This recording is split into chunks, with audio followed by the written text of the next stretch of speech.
नमस्कार साथियों। एक बार पुनः मैं हाजिर हुआ हूँ आप सबके समक्ष एक छोटा सा प्रेरक प्रसंग लेके। एक माता पिता प्रतिवर्ष अपने पुत्र को दादी दादा के यहाँ ले जाते थे।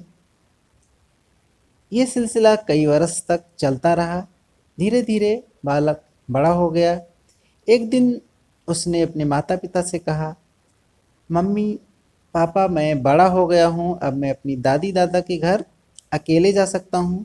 पहले तो मम्मी पापा राजी नहीं हुए, बाद में उसे भेजने के लिए तैयार हो गए। जाने का समय आया, माता पिता बच्चे को ट्रेन पर बैठाने गए। ट्रेन पे बैठा दिया और बहुत सारी बातें समझा दी। उसके बाद जब ट्रेन चलने वाली थी तो माता पिता ने एक लिफाफा दिया और बच्चे से कहा कि जब तुम्हें कोई समस्या आए तो लिफाफा खोलकर इसमें जो पत्र है उसे पढ़ लेना। ट्रेन चली गई और रास्ते में बहुत सारे स्टेशन पड़ते रहे। कहीं पे कोई उतरता, कहीं पे कोई चढ़ता। तो इस तरह से एक स्टेशन पे एक थोड़ा सा डरावना इंसान ट्रेन पे चढ़ा। तो उसे देख के वो बालक डर गया, क्योंकि वो अकेला था, उसके साथ कोई नहीं था। बाकी सभी यात्रियों के साथ तो उसके सगे संबंधी कोई न कोई था। रात में जब बालक सोने लगा तो उसे बार बार वो डरावना चेहरा उसकी आंखों के सामने आ जाता।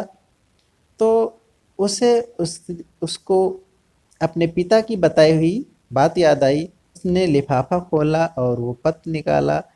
पत्र में लिखा था, बेटा तुम चिंता मत करना, मैं तुम्हारे पीछे वाले कंपार्टमेंट में बैठा हूँ।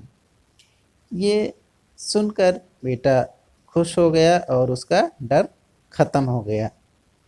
तो ठीक इसी प्रकार जीवन भी ऐसा ही है। जब भगवान हमें इस धरती पर भेजते हैं तो हमें भी एक पत्र दे के भेजते हैं। कहते हैं, जाओ मैं तुम्हारे साथ हूँ, हर पल हर क्षण मैं तुम्हारे साथ रहूँगा। बिल्कुल डरना नहीं, बिल्कुल चिंता मत करना, विश्वास बनाए रखना, क्योंकि चिंता शारीरिक और मानसिक दोनों तरह से स्वास्थ्य को नुकसान पहुंचाती है। तो प्रभु पे विश्वास बनाए रखिए। प्रभु अवश्य ही हमारे साथ है और वो कभी भी हमारा बुरा नहीं चाहेगा। जैसे माता पिता कभी भी अपनी संतान का बुरा नहीं चाहते। तो आज के दिन बस इतना ही। प्रभु पे विश्वास बनाए रखिए, वो आपका कल्याण करेगा। धन्यवाद।